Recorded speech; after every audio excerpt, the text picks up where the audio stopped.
Hello, bonjour à tous, bonjour le centre de vie. On se réjouit vraiment de pouvoir partager ce que le Seigneur est en train de nous travailler. Et c'est vrai qu'on a pensé continuer les célébrations en live, c'est super important. Bien sûr avec une salle vide, mais chacun vit la célébration chez soi et on la vit tous ensemble. Le culte avec la louange, la prédication, des témoignages. On se réjouit aussi d'écouter vos témoignages.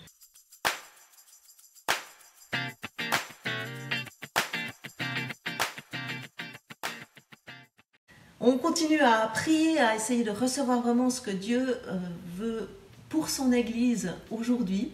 Et on réalise vraiment que Dieu parle non seulement à nous ici, à l'équipe, à vous certainement aussi, mais aussi au-delà dans d'autres églises. C'est pourquoi on a vraiment à cœur de prendre ce temps avec vous pour parler des duos.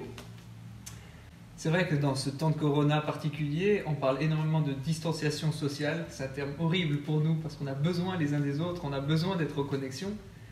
Et tu sais, Sabrine, quel est le premier point que Dieu traite dans la Bible? Dis-moi. C'est pas le péché comme on a l'impression de croire, c'est la solitude. Parce que Dieu dit, il n'est pas bon que l'homme soit seul.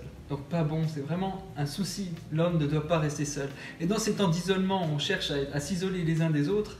C'est tellement néfaste et Dieu n'a pas ça dans son projet. Et puis nous avons plutôt à cœur de pouvoir nous relationner, d'être en relation les uns les autres, de pouvoir vivre quelque chose de différent plutôt que d'être isolé, de pouvoir continuer d'être connectés les uns aux autres. Et c'est pourquoi on a cette idée de duo. Et le duo, c'est quand même quelque chose de fort. On trouve dans la parole un texte qui nous montre aussi pourquoi c'est tellement important d'être au moins à deux. Il vaut mieux être deux que tout seul, parce qu'à deux, on retire un bon profit du travail. En effet, en cas de chute, l'un relève son compagnon, mais malheur à celui qui est seul et qui tombe sans avoir de proche pour se relever. Tu nous sors des versets pour le mariage là. Ouais, c'est vrai, mais non, parce que justement, on extrapole pour les mariages, mais c'est un texte qui est vraiment dans le cadre du travail ici. C'est pas forcément que pour le cadre marital, mais justement là, c'est pour s'encourager, se relever. C'est pas que dans ce cadre marital, mais on peut vivre ensemble cette dimension de pouvoir se soutenir les uns les autres, de se relever lorsqu'un tombe, de pouvoir s'encourager l'un l'autre. Et c'est dans cette dimension-là qu'on veut vivre ces temps de duo. Et comment ça marche ? Mais en fait, c'est vrai, on a vécu un petit peu ça, Martin Bullman nous en avait parlé en son temps, avec du power sharing. Donc power sharing, c'est du partage de puissance. Et l'idée, c'était de se retrouver, soit par téléphone, soit en vrai, soit faire une balade. Comme on peut. Comme on peut, avec tout ce qu'on a maintenant aussi au niveau Internet et tout ça, c'est facile aussi d'être connecté. Et d'avoir un petit moment ensemble. Alors bon, ça n'a pas besoin d'être 2 heures par jour, mais au moins un quart d'heure, 20 minutes par semaine, et de partager ensemble, de prendre du temps pour parler de ce qui nous a encouragés dans la semaine, de prier ensemble et de voir vraiment la puissance de Dieu agir quand on est à deux. Alors dans un premier temps, l'objectif, si je résume, c'est encouragement, c'est raconter un encouragement qu'on a pu vivre dans sa semaine. Deuxième chose, un verset biblique qui nous a touchés, quelque chose qu'on a pu lire dans la parole qui vraiment a résonné dans notre cœur, on peut le partager à l'autre. Troisième chose, c'est un défi qui nous travaille ces derniers temps, une maladie, une souffrance, quelque chose qui peut nous défier. Quatrième chose, c'est pouvoir aussi partager les personnes qui nous sont à cœur, auxquelles on aimerait partager l'évangile, pouvoir aussi leur communiquer cette vie-là. Quelles sont les personnes sur notre cœur, et puis pouvoir s'échanger, s'encourager aussi à pouvoir se dire mais qu'est-ce que tu aimerais faire la semaine prochaine, est-ce que j'ai envie de partager telle ou telle chose, est-ce que Dieu peut permettre un temps d'ouverture, un temps de partage, et puis le dernier moment c'est pouvoir prier ensemble, c'est juste. C'est exactement ça. Donc si par exemple je prends le téléphone et je te dis salut Cyril, tu sais pas ce qui m'est arrivé cette semaine, j'ai prié pour un truc spécial et Dieu m'a tellement encouragée. En plus j'ai lu ma Bible et voilà, j'ai reçu ce verset qui allait exactement dans ce sens.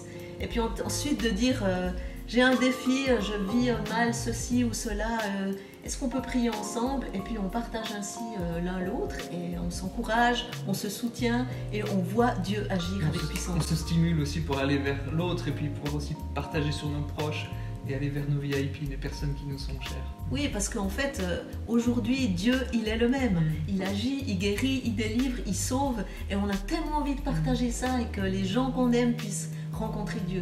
Donc Parce c'est que- important d'avoir des VIP. Parce que tu me partageais aussi que tu lisais aussi que Jésus envoyait les personnes deux par deux. On voit dans les évangiles que Jésus envoie les personnes deux par deux. Et j'imagine, hein, ils pouvaient peut-être se promener ensemble pour aller dans une ville, rencontrer quelqu'un, et ils partageaient ensemble, et puis ensuite ils priaient peut-être pour quelqu'un, ils voyaient Dieu agir dans sa vie, et puis ils repartaient ailleurs et ils se stimulaient, ils disaient ah c'est génial ce qu'on a vécu. Et bien c'est un petit peu ça qu'on aimerait retrouver, cette essence même de l'évangile, et Dieu qui agit en nous, au travers de nous, Et ensemble. et ensemble. Donc en duo pour ne pas rester seul. C'est ça. Donc on vous encourage vraiment à vous connecter sur centredevie.ch duo et comment on fait si on a un partenaire, si on n'en a pas. En fait, vous pouvez vous inscrire, il y a deux options, soit vous avez déjà quelqu'un sur le cœur avec qui vous êtes mis d'accord pour former un duo, vous pouvez vous inscrire vous-même et votre partenaire, ou simplement vous rendre disponible en inscrivant simplement votre nom, votre prénom et dire je suis prêt à rejoindre un duo, et puis on vous mettra en connexion. Alors bon, c'est pas Tinder, vous n'avez pas au choix, pouvoir swiper sur choisir la bonne personne. On va essayer de faire au mieux pour vous connecter avec des personnes avec qui vous pourriez avoir des affinités, homme-homme, femme-femme. C'est pas l'objectif de faire des rencontres. Vivre l'Église aujourd'hui, c'est aussi par des duos où Dieu veut nous encourager, nous stimuler, nous bénir et faire des miracles. Alors on s'attend à ce que vous vous inscriviez et qu'on ait bientôt plein de témoignages de ce que Dieu fait partout. Où ce feu est allumé ici, encore au centre de vie, on continue les célébrations, mais le feu est aussi partout chez vous et il se répand parce que Dieu fait avancer son royaume.